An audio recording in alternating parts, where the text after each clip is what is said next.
Hi friends, 3 மணிக்கு தூங்கி எழுந்துங்க. Night shift போயிட்டு வந்து நேராக கேஸ் போட்டுட்டு வரலான்னு சொல்லிட்டு உடனே கிளம்புனேன். கிளம்பி போயிட்டு இருக்கக்குள்ள வழியில் பார்த்தா ஒரு ஆக்சிடென்ட் ஒன்று ஆயிடுச்சு. என்னன்னு பார்த்தா அவர் வந்து பைக்லேருந்து கீழே விழுந்துட்டு இருக்கிறாரு.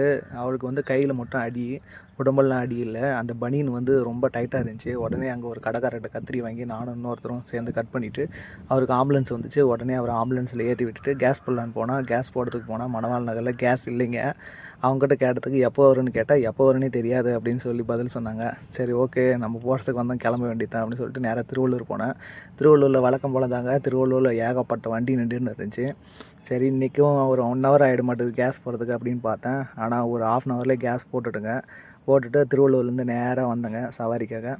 அங்கே வேலை முடிஞ்ச உடனே புறப்பட்டு சவாரிக்கு கிளம்பலாம் அப்படின்னு சொல்லி போனேன். அங்கே ஒரு 3 பேர் சவாரிக்கு வந்தாங்க. அவங்கள கொண்டு போய் ரயில்வே ஸ்டேஷன், திருவள்ளூர் ரயில்வே ஸ்டேஷனில் ட்ராப் பண்ணிட்டு நேராக மணவாள் நகர் சவாரிக்கு வந்துட்டுங்க. அங்கே வந்து கொஞ்சம் பேர் ஓட்டிட்டு இப்போ டீச்சர் சவாரிக்கு போயிட்டுருக்கேன். டீச்சர் சவாரிக்கு போய் அவங்கள ட்ராப் பண்ணிவிட்டு நேராக வீட்டுக்கு போயிடுவேங்க. ஏன்னா ரெஸ்ட் எடுக்கணும். ப்ளீஸ் சப்ஸ்கிரைப் பண்ணுங்கள்.